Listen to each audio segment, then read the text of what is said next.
Bring the action. When you have this in the club, you're gonna turn the shit up. You're gonna turn the shit up. You're gonna turn the shit up. When we up in the club, all eyes on us. All eyes on us. All eyes on us. At Christopher Street's Rockbar, patrons packed together for their 9th annual drag competition. Even on a windy Monday night, the West Village institution fills with fans, cheering on performers before a panel of 3 judges. The show moves from heartfelt ballads to high-energy numbers, celebrating drag performance as a hallmark of New York's queer culture.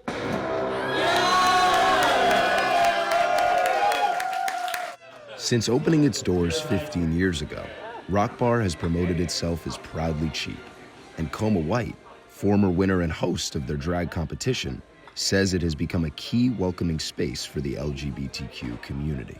You know, as queer people, we're already ostracized, and I feel like Rockbar is that place for a lot of people that they can just come, be themselves. Working here really taught me like how important and how vital safe spaces are in the queer community. I started to feel comfortable to come alone because I knew that any night that I came, I would run into people that I knew. For former patron turned owner Jason Romas, keeping Rockbar open now feels more important than ever. You never know what someone's backstory is. They might have been kicked out, parents might have been homophobic, family might have disowned them. Anything you want to find here, you can. And you can find your people and your safe space because there's so many of us, you know, in the middle of Kansas somewhere, there's someone who has none of this. Even with rising rent and insurance costs threatening Rockbar's survival, Romas is committed to keeping drinks affordable for the community they've built. Over my dead body, will this place close? Now, we're not making profits. We're barely staying afloat at this point. So it is more important than ever to support your local community bar that you feel safe at. And I feel very fortunate that we are in New York City. I hate seeing what is happening to all of that in other states in this country. Our neighborhood is never going to be on the side of stopping a drag show. While Rockbar has been one of several refuges for the New York queer community, that sense of safety has been under attack nationwide. According to the American Civil Liberties Union, more than 600 anti-LGBTQ+ bills have been introduced nationwide this year alone. The largest federal measure has been President Trump's One Big Beautiful Bill Act, signed into law in July of this year and promoted by the White House as a sweeping economic recovery plan. However, policy advocates have protested that the law disproportionately harms the LGBTQ+ population by banning all federal funding for gender-affirming care for transgender people of any age. The bill has also cut Medicaid for over 10 million people, the largest health insurer for people living with HIV. Cameron Patel, a member of Advocates for Trans Equality, which has fought for queer and transgender rights for over 2 decades, says the consequences of this legislation extend far beyond healthcare. There's just a pervasive sense of dread, a sense that we live in a country that wants to eradicate us. The not knowing of what will happen tomorrow and whether, another devastating law will pass, and a real question of how we will survive this moment as a community and as individuals. The Trump administration's cuts to LGBTQ+ healthcare programs coincide with a wave of proposed state-level anti-drag bills, legislation that restricts gender expression performances like the Rockbar drag competitions. Federal budgets have also eliminated funding for LGBTQ+ arts and community organizations, which Patel says threatens the very spaces where queer culture thrives.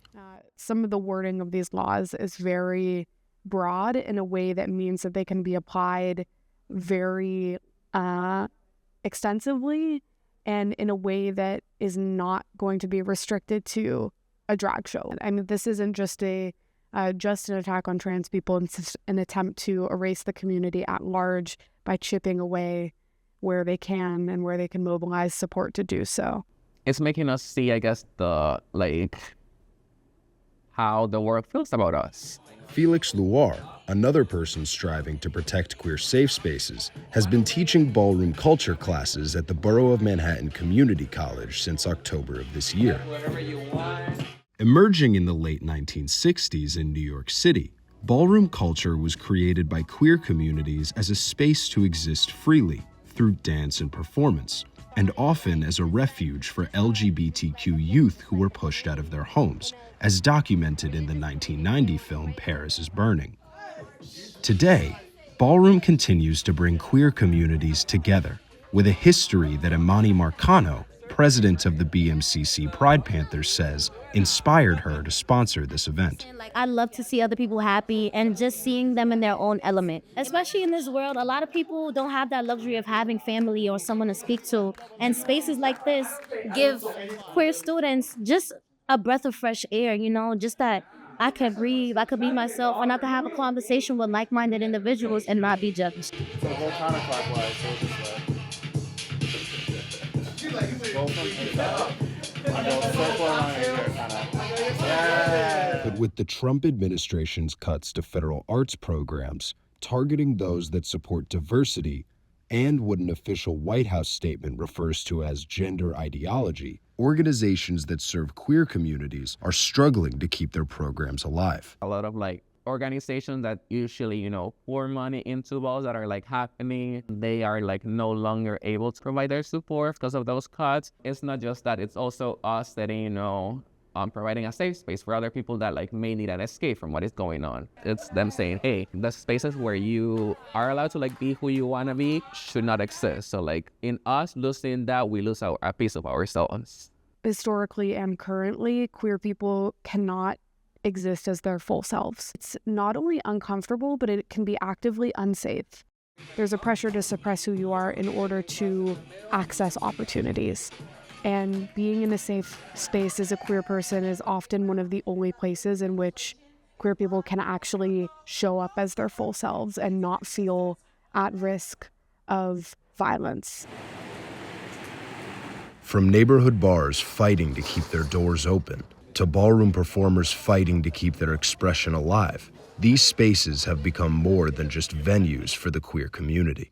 They're lifelines. Ballroom itself, every ball is an act of resistance, it's an act of protest, it's an act of us saying, hey, we're still here, we're still queer, we still exist, we have a right and deserve to live in our most authentic self. I'm happy when I see our drag show of all genders, wherever they are on their journey, feel comfortable to enter a drag contest in New York and be who they are. It's just sort of like a family dinner where everyone's a little bit different. We all like different things, but at least here, I think we're also on the same side of a lot of problems in the world right now. So I think that probably goes into it too now more than ever. It's a safe space where we all know we can be safe from that stuff. I think that only in being with each other in this despair, in this anger, and in this hope can we really survive. Yeah.